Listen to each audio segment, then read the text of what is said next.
하겠지만 너무너무 중요한 주제인데요.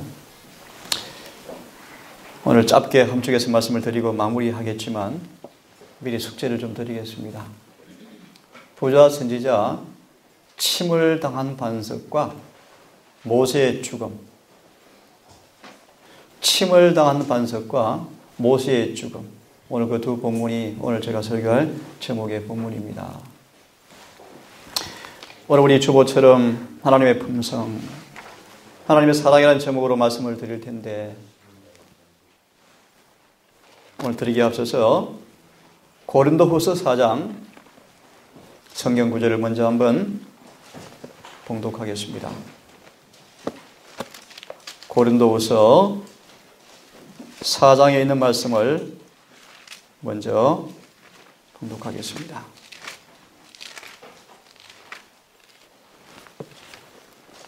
다 펴졌으면 고린도후서 4장 같이 한번 읽어보겠습니다. 자, 몇 절을 펴시냐면 4절입니다. 4절 폈습니까? 자, 시작.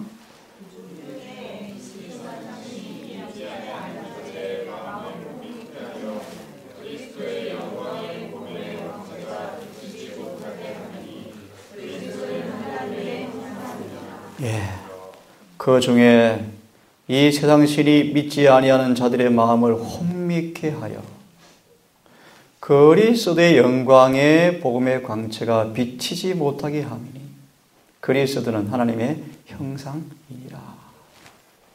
좀 더 쉽게 풀이해드리면 믿지 않는 자들, 그리스도를 구주로 믿지 않는 사람들은 어떤 사람들이었는가?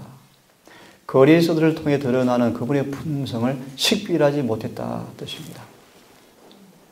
다시요. 이 말의 의미는 뭐냐면 침례의 완을 통해서 제시된 어린 양이신 그 예수님을 하나님께서 보내신 아들 우리의 구세주라는 사실을 알고 예수를 통해서 공개되어지고 드러난 아버지의 품성을 그들이 몰랐다 그런 뜻입니다.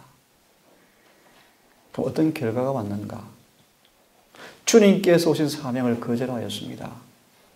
주님께서 오신 사명이 무엇인가? 우리를 죄에서 건져내시고 손상된 품성을 당신의 거룩한 품성을 따라 재형성하시고 그 품성을 당신의 영광으로 아름답게 만들기 위해 오셨는데 그들의 그 품성을 알지 못함으로 그 품성을 따라 꼴짓기를 거절했습니다. 다르게 말씀드리면 메시아를 거절했다 그런 뜻입니다. 그런데 어떤 메시아를 원했습니까? 한편의 메시아를 거절했지만 그들은 메시아를 원했습니다. 어떤 메시아를 원한 줄 아세요? 재림할 구주를 원했습니다. 무슨 뜻입니까, 여러분? 유대인들은 메시아를 갈망했어요. 오매 불만 갈망했어요. 안전하 서나 집에 거리에 있을 때 온통 메시아 오심에 관심이 집중되었습니다. 어떤 메시아? 잘 들으세요. 그들의 욕심에 맞는 메시아를 원했어요. 신학적으로 말씀을 드리면 여전히 죄 중에 있으면서 하늘에 가고 싶었어요.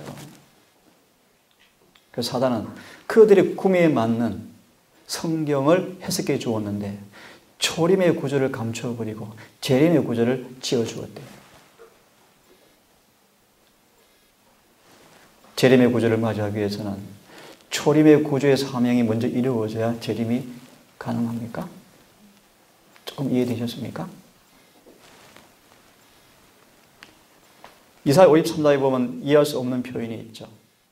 그분께서 이 땅에 연한 순으로 자기가 있는 곳에 태어나서 연한 순이 자라나는 것처럼 사람들 앞에 흠모할 만한 것이 없더라. 이게 무슨 뜻일까요? 반대로 말하면 수많은 사람들에게는 예수께서 흠모할 만한 것이 없는 분이셨지만 왜요? 왜 그랬을까? 여러분 이해하셔야 돼요. 왜요? 그런 부자도 학위도, 가문도, 환경도 사람들 앞에 조금도 내세울 것이 없는 사람이었어요. 그런 면에서 박사학위를 가진 신학자들 앞에는 예수님께서 귀찮았어요. 짜증났어요. 자기 소화에 안 들어오니까. 부자들에게는 예수님이 짜증났어요. 왜요? 자꾸 마음이 찔리니까요. 이해되셨습니까? 뭔 뜻인지? 하지만 사도 요한에게 예수님은 매력할 만한 분이셨어요. 요한은 드디어 성령을 통해서 이 영광의 품성을 분별하기 시작했어요. 그러니 요한은 모든 걸 버려버리고 예수께 다 다시 던져버렸어요. 질문을 드립니다. 오늘 우리 대열 가운데 지난번 김석균 장로님의 설교 내용 기억나십니까? 오늘날 재림교회 안에 두 처녀가 확연히 갈라지고 있다. 미련한 다섯 처녀와 설교는 다섯 처녀가 눈에 보이지 않지만 점점 확연해지고 있다.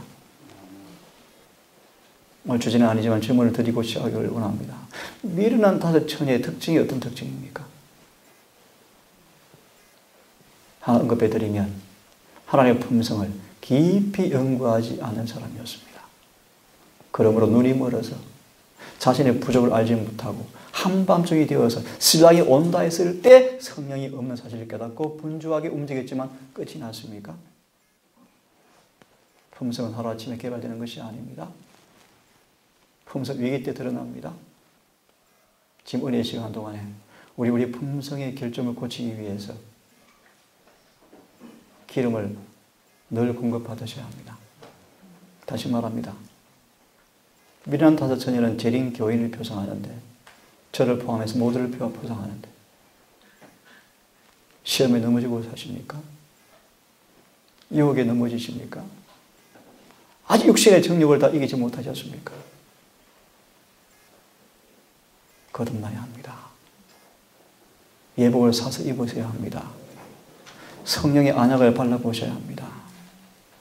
전에 없는 초계문집 말씀 기억나십니까? 이런 말씀 아셔요? 초계문집에 시간이 거의 없다. 거의 없다. 거의 없다. 거의 없다. 죽어야 한다. 죽어야 한다. 죽어야 한다. 전에 죽어보지 못했던 죽음을 우리는 맛보아야 한다. 그래야만이 우리는 죄를 용서받고 승리하고 도말받고 영광스럽게 변화되어서 그거를 맞이할 수 있는 유일한 거룩함의 비밀이 그것밖에 없습니다. 오전의 공부처럼 아까 교과처럼 시험아 죄에 대해 죽는 것이 뭔가 알아야 돼요. 자, 오늘 저는 아까 숙제를 두 군데 냈습니다. 혹시 기억하십니까? 침을 당한 반석과 모세의 죽음을 꼭 읽어보십시오. 저는 모세의 죽음을 여러 번 읽을 때마다 저는 웁니다. 너무 감동스러워요. 이 모세의 죽음의 장을 연구하고 묵상할 때마다 감동이 밀려오는데 눈물이 나는데요. 왜 그런 줄 아십니까? 아, 하나님의 사랑이 이런 것이구나.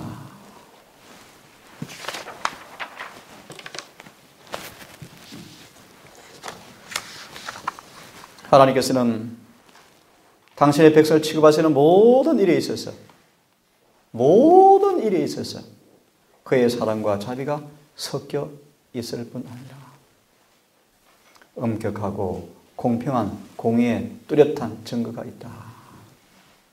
성경을 연구해 보시면 모든 그분의 행사는 공의와 자비와 사랑이 섞여 있어요.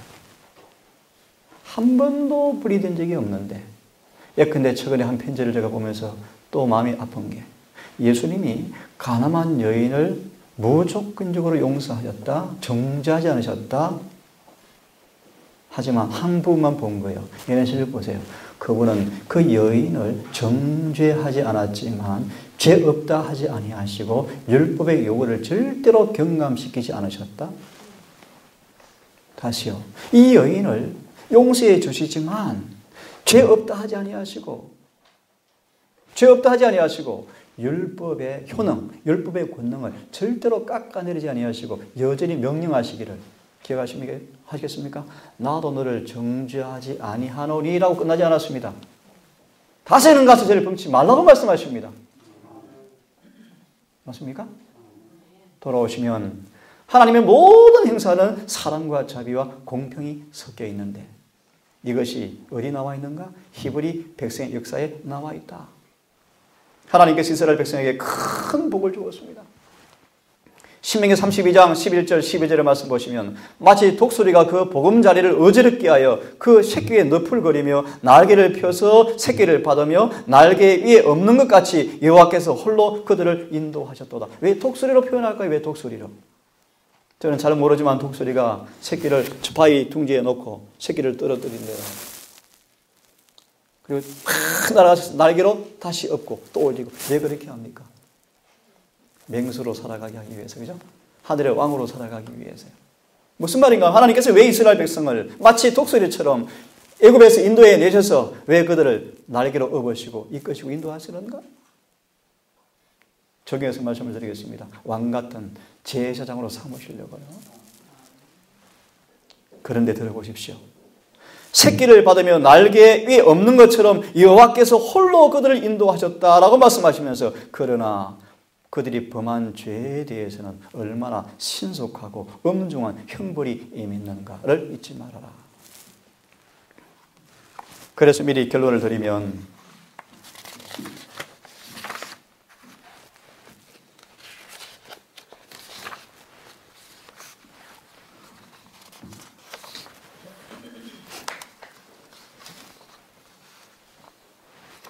여기 이런 말씀이 있습니다. 결론부터 드리고 요약을 해야 되겠습니다. 십자가가 계시되기 전 성경에 하나님의 사랑을 가장 잘 드러낸, 확연하게 드러낸 한 사건이 무엇입니까? 무엇이죠? 십자가죠. 십자가. 십자가는 이처럼 사랑하신 하나님의 사랑이 무엇인가를 드러내는 극명한 하나님의 사랑의 선물입니다. 예정입니다. 그런데 예언의 신은 또 이렇게 말씀하십니다. 이 페이지를 알려드리겠습니다. 부자선지자 480페이지요. 그리스도의 희생이 예시되기까지 하나님의 공의와 사랑이 당신께서 모세를 다루신 일에서보다 더 뚜렷하게 나타나는 데는 결코 없었다. 무슨 말인가 하면 십자가 있기 전에 십자가와 동일한 하나님의 사랑이시라 라는 사실이 어디에 드러나 있다고요? 모세를 다루신 사건에 드러나 있다. 하나님께서 모세를 너무너무 사랑하셨습니까? 정말 사랑했죠. 모세를 친구처럼 사귀었죠, 하나님께서. 그런데 그런 모세를 하나님께서 어떻게 대하셨는가? 라는 사실은 하나님은 사랑이시다 라는 사실이 무엇인가를 보여주는 예정이라는 것입니다. 이해되었습니까? 자, 그런 면에서 이 시간 제가 조금 말씀을 드리겠습니다.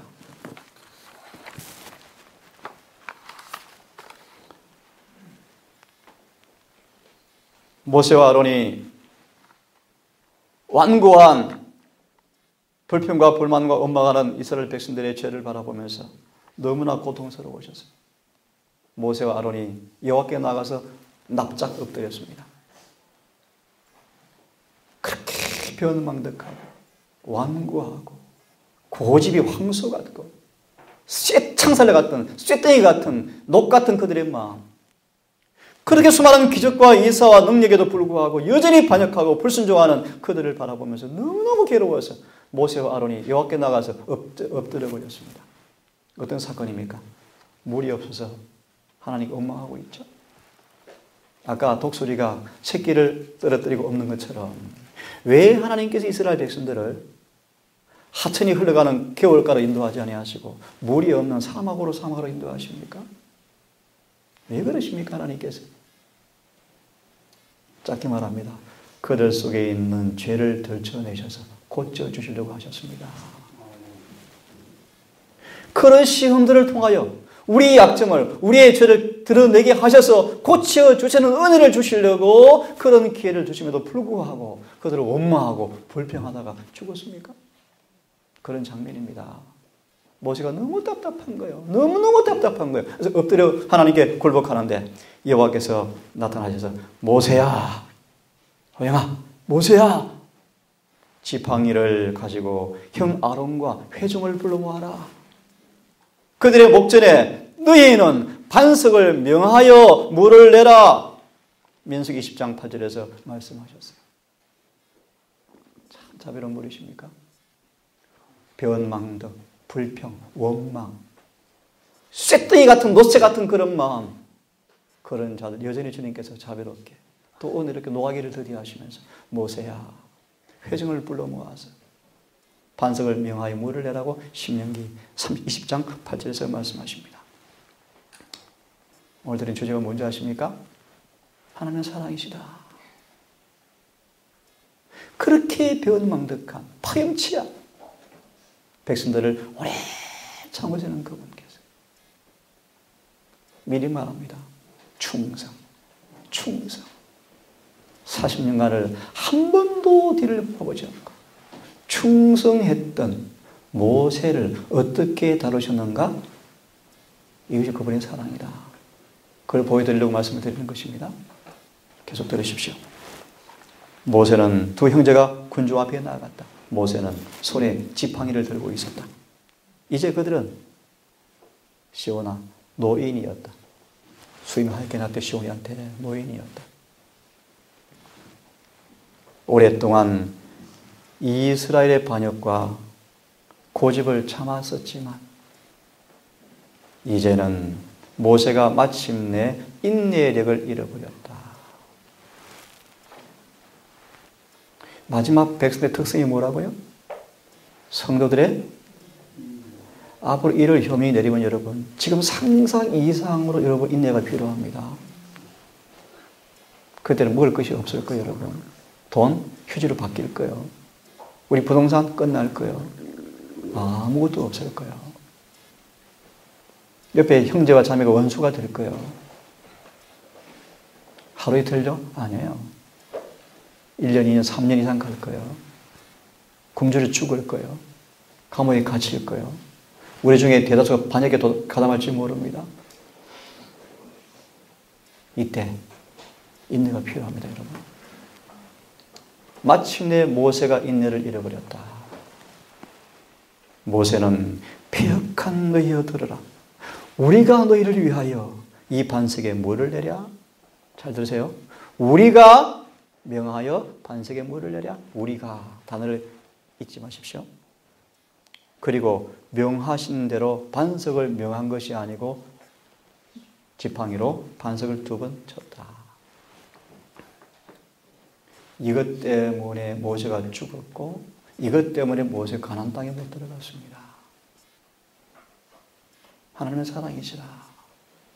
그렇게 오랫동안 배은망덕한 이스라엘 백성의 죄를 오랫동안 참으신 하나님께서 2번도 아니고 지난 40년간 충성 봉사했던 모세의 단 한 번의 그 죄도 짓고 싶어진 것이 아니고 피곤에 지쳐버려서 너무나 마음이 괴로워서 잠시 예수를 놓쳐버리고 짜증 한 번 냈는데 모세가 죽어야 됐어요. 여러분. 하나님의 사랑을 무엇인가를 이 시간 깊이 이해하셔야 돼요. 여러분. 이걸 오해해버리면요 큰일이 발생해요. 그게 오늘 수많은 설교자들의 모습이에요. 교회가 점점 타락해요. 점점 타락해가요. 교회가 830개인데 목사는 890명이 되는데 교회는 타락해 갑니까? 계산해 보니까 60명 정도 한 목사에게 해당해. 60명이 한 목사 먹여 살리는 겁니다. 지금 우리 교회 형편이. 지난번 봤던 우리 그 양 사장님 교회가 30만 명. 목사들 몇 명 안 돼요. 근데 우리 재림교회 5만 9천 명을 890명을 먹여 살리고 있죠. 더 넘쳐서 교회도 많이 짓고 있죠. 그런데 교회는 타락해 갑니다. 네, 그제 전화를 받았어요. 중국에 있는 중국인 사람 몰랐는데 문자가 왔습니다. 원장님 상담할 것이 있습니다. 삼육대학생입니다. 그래서 내가 문자를 넣어서 누구냐라고 물으니까 삼육신학대학원을 다니는 신학대학원생이요. 한 친구가 동산에 와서 너무 좋은 경험을 하였다고 들었는데 그 좀 가보고 싶대요. 거기까지 좋았어요. 그 다음 부탁을 했습니다. 원장님 사실은 이런 또 부탁이 있습니다. 탈북자가 한 사람이 있는데 좀 동산에서 받아주겠습니까? 제가 얼른 대답했어요. 그래. 그리고 집에 돌아가 가만히 생각해보니까 부담스러워요. 또 짐을 맡아야 되잖아요. 또 한 번이. 또 문자를 썼습니다. 미안합니다. 잠시 성경을 공부하러 오는 것은 괜찮겠지만 지금 계속 그 하는 것은 조금 어렵겠습니다. 미안합니다. 너무 마음이 아팠어요. 제가 준비된 우리 집에 데려오고 싶은데 여건이 안 돼요. 괴롭 답답하죠. 근데 그 다음에 마음을 아프게 한 것이 있습니다. 우리 형제 얘기해 보라니까 중국 교포요. 중국 조선족이요. 그래서 이제 대학원 끝나면 이제 목회하러 갑니까? 라고 물으니까 아니래요. 더 공부하고 싶대요. 그 말을 듣는 순간 제가 마음에 한 말씀 해주고 싶었어요.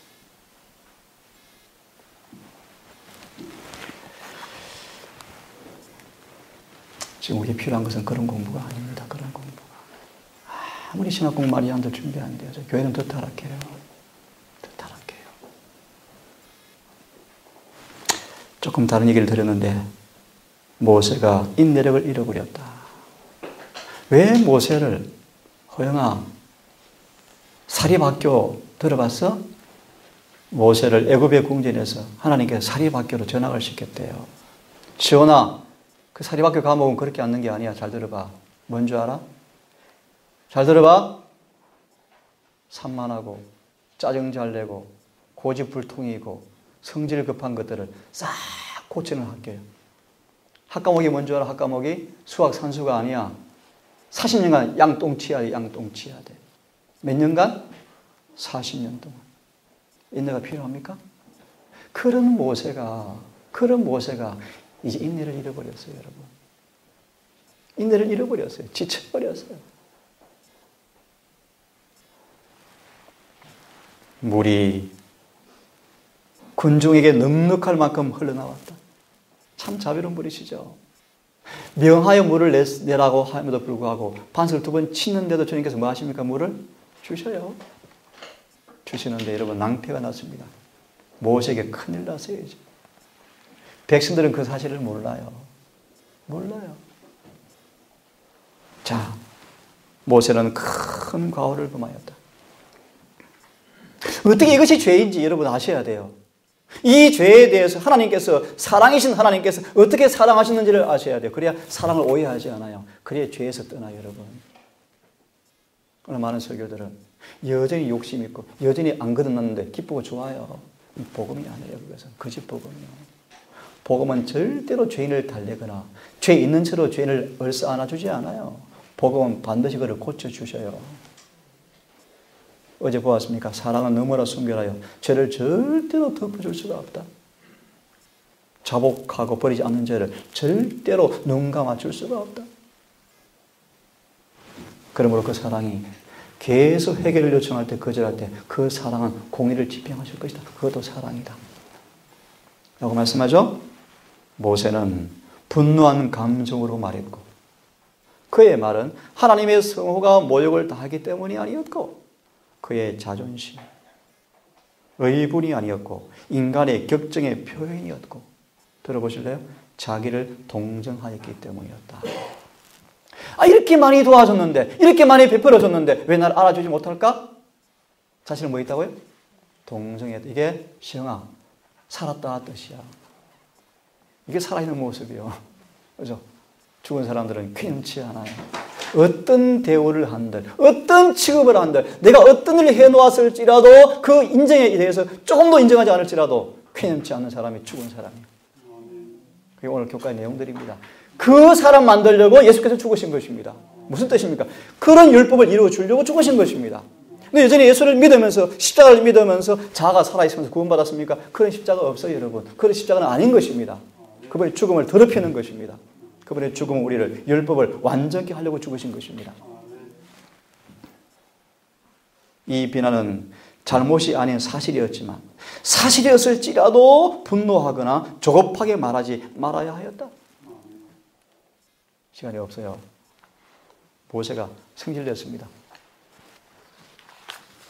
다시 풀어주면 좋겠는데 벌써 시간이 많이 가세요. 모세는 인내를 실패해버렸습니다. 모세는 도둑질을 했습니다. 어떤 도둑질을 했습니까? 하나님의 영광을 도둑질했어요. 자기의 영광을 받았어요. 사람들의 주목을 자기한테 집중시켜버렸어요. 모세가 지금까지 인도했나? 하나님을 잊어버리게 만들었어요. 그리고 그분의 말씀대로 행하지 아니하므로 사람들 앞에 변명할 구실을 주었어요. 그분 말씀대로 안 하도 물이 나오네? 아닙니다. 모세는 이런 죄를 범하였습니다. 하나님 앞에 무의식 중에 죄에 빠져서 백성들이 하나님 앞에 지은 커다란 죄를 그들 앞에 제시해 주지 못한 것은 자기 자신들을 바라보고 자신들을 동정하였기 때문이다. 왜 자꾸 사람들이 마음의 상처를 받습니까? 예민해서 착각하지 마십시오. 예수님만큼 예민한 분이 어디 계셔요? 하지만 그분은 상처 안 받았습니다. 예민한 거, 죄에 대한 예민하시지. 자신이 느끼는 거 예민하지 마세요, 여러분. 죄요, 거듭나셔야 돼요.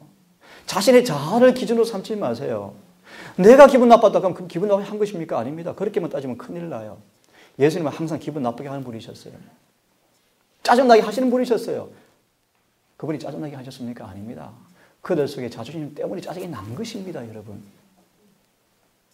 원망하지 말고 남한테 돌리지 마세요. 문제는 나한테 있는 것입니다. 이것이 안 고쳐지면 절대로 구원이 없고 변화가 없습니다. 요약해야 되겠습니다. 하나님께서는 모세에게 슬픈 선물을 하십니다. 모세야, 너 죽어야 돼. 너 가나안 땅 갈 수 없어. 여러분, 수없이 백성들의 죄를 참아주시고 오래 참으신 하나님께서 40년 동안 딱 한 번 이 실수를 넘어가지 아니하시고 그 사랑하는 친구 모세를 죽음의 고통을 명하시고 가나안 땅에 들어갈 수 없다고 주님께서 말씀하셨어요. 이 말씀에 모세가 슬펐어요. 슬펐지만 정하지 아니하시고 예 하고 순복했지만 모세가 행위나 2번 나가서 여호와 하나님 좀 처리해 주시면 좋겠습니다. 나 가나안 땅 가고 싶은데요. 안 돼. 더 이상 하지 마. 안 돼.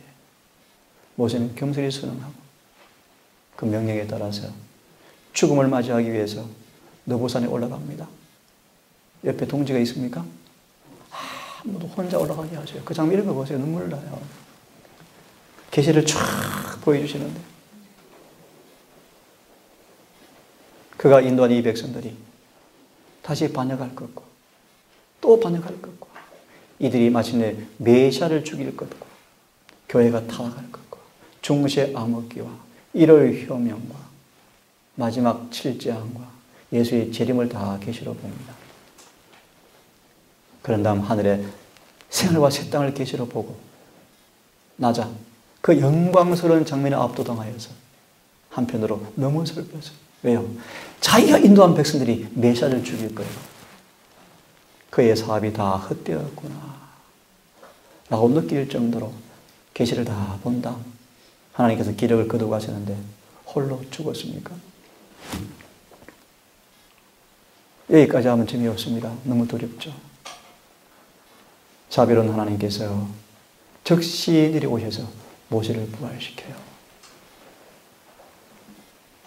모세와 함께 하늘로 승천합니까? 비록 그의 죄 때문에 가나안 땅은 안 죽었지만 하늘 가나안 땅을 주었습니까? 무슨 뜻인가 여러분 이해하십니까? 이렇게 요약하겠습니다. 하나님은 사랑이십니다. 너무 사랑이시기 때문에 모세의 죄를 눈 감아주지 않았어요. 왜 그랬을까요? 모세가 그 죄를 짓고 하나님께로부터 죄를 지목받았을 때 즉시 회개했어요. 즉시 회개하고 용서받아서 하나님께서 아시잖아. 데려갈 수 있어요. 바로 에녹처럼 죽지 않고 바로 성취시킬 수가 있었어요. 근데 왜 그러셨는가? 참 사람들이 간악해요. 모세를 하나님께서 공도로 징책하지 아니하시면 백성들은 죄를 지을 준비를 딱 하고 있었대요. 자신들의 결정과 결함에 대해 핑계할 준비를 딱 가지고 있었대요. 벌써. 거듭나지 않은 약삭빠른 죄인들의 모습 아니겠습니까? 마무리해야 되겠습니다. 주님은 영원히 잊지 못할 교훈, 하나님은 사랑이시라. 모든 행사가 공의와 자비와 사랑이 섞여있는 엄격하고 공평무사하시면서 자비로운 분이라는 사실을 영원히 잊지 않도록 하기 위해서 그렇게 사랑했던 친구 모세를 죽음의 고통을 느끼는 죽음을 처하게 하셨습니다. 가나안 땅을 들어가지 못하게 하셨습니다. 하지만 자비로운 그분께서 죄를 회개하고 용서받은 이 모세를 즉시 부활시켜서 하늘 가나안으로 영접하셨습니까? 함께 주님과 더불어 성천했습니까? 예니시에 놀라운 장면이 있어요. 모세의 마지막 장면이 보였다, 성경에. 그것이 마태 17장에 나오는 변화산의 광경이었다. 그때 모세가 마지막 성경에 등장하고 안 보이죠? 재림할 때 하늘에 가면 볼 것입니다. 사랑하는 여러분, 오늘 짧게 말씀을 드릴 수밖에 없지만 숙제는 두 챕터를 깊이 묵상해 보십시오. 하나님의 사랑을 오해하지 말기를 바랍니다. 그분의 사랑이 뭔가? 감상주의, 감정의 어떤 변화, 느낌, 황홀경, 기쁨이 아닙니다, 여러분. 우리 전체를 변화시켜서 죄에서 깨끗게 하셔서 율법대로 살게 만드시는 것입니다. 이 사랑 안에 거룩하고 흠이 없는 사람이 되는 이 은혜를 통하여 하나님의 자녀가 되는 특권을 누리기를 간절히 바라고, 여러분 개인적으로 두 챕터를 다시 깊이 안식일에 묵상해 보시면서 저도 아주 미흡하지만 저를 울게 하고 감동을 받게 하고 하나님 현실을 촉구시키고 정말 저를 멀리하게 하고 기도하게 하고 했던 이 감동과 은혜가 여러분에게 더 경험이 되어지셔서 비할 데 없는 예수의 매력을 깨닫고 온 마음을 다해서 목숨을 다해서 주님을 사랑하여 그분과 함께 교제하고 빛 가운데 거하여 계명대로 사는 거룩한 생애가 여러분 삶 속에서 이루어지기를 간절히 바라면서 말씀을 마치겠습니다. 바로 기도하십시다.